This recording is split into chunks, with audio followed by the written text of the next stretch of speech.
নমস্কার সকলকে, কেমন আছেন আপনারা? চলুন আজ আমি আপনাদের সাথে শেয়ার করব একটু বড় সাইজের বাটা মাছের আলু দিয়ে ঝোল রেসিপি। এই রেসিপিটি গরম ভাতে খেতে খুবই ভালো লাগে।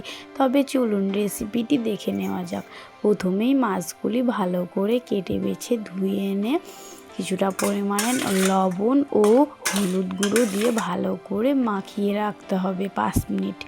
এবার কড়াইয়ে কিছুটা তেল দিয়ে তেল খুব গরম হয়ে আসলে দেখুন একে একে মাছগুলো দিয়েও দিচ্ছে। দিয়ে মাছগুলি ভালো করে লাল লাল করে ভেজে নেবে। দেখুন 5-7 মিনিট হয়ে গেছে এক পিঠে ভাজা, তাই মা এবার অপর পিঠটি উল্টেও দিচ্ছে, নইলে ভালো করে ভাজা হবে না। দেখুন এপিঠ ওপিঠ করে ভালো করে লাল লাল করে ভেজেও নিচ্ছে, কারণ এই বাড়ির সবাই ভালো করে লাল লাল মুচমুচে মাছ ভাজা খেতে পছন্দ করে। দেখুন ভালো করেই ভেজে নিয়েছে, অনেকটাই ভাজা হয়ে এসেছে।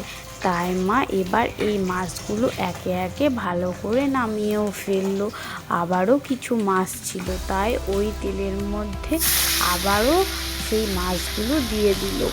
দিয়ে ভালো করে এপিঠ ওপিঠ করে লাল লাল করে সেমভাবে ভেজেও নিচ্ছে। দেখুন অনেকটাই এক পিঠটা হয়ে এসেছে, তাই অপর পিঠ ভাজা ভাজা করে নিচ্ছে।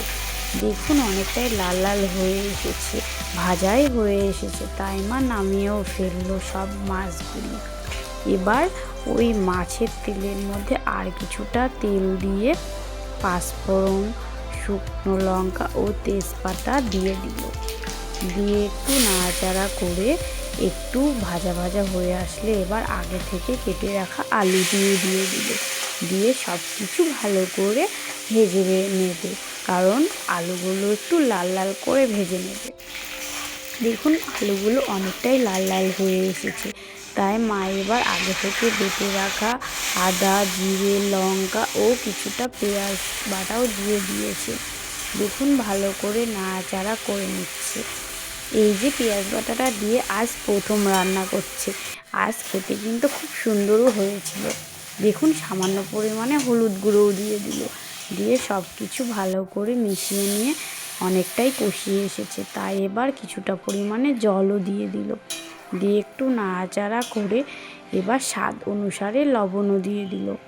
দিয়ে আবারও সব কিছু ভালো করে একটু মিশিয়ে নিয়ে ফুটতে দেওয়ার জন্য রেখে দিল। দেখুন অনেকটাই ফুটে এসেছে, তাই মা এবার আগে থেকে ভেজে রাখা এই মাছগুলি ওই ফুটন্ত ঝোলের মধ্যে দিয়েও দিল।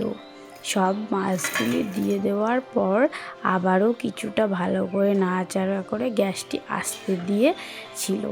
দেখুন আমাদের তৈরি হয়ে গেছে বাটা মাছ আলু দিয়ে ঝোল রেসিপি। আজকের রেসিপিটি আপনাদের কেমন লাগলো অবশ্যই জানাবেন। ভালো লাগলে একটি লাইক ও কমেন্ট করবেন, আর চ্যানেলটি সাবস্ক্রাইব করা না থাকলে অবশ্যই সাবস্ক্রাইব করবেন। আর সকলে ভালো থাকবেন, সুস্থ থাকবেন। আবারও দেখা হবে নতুন কোনো রেসিপি নিয়ে।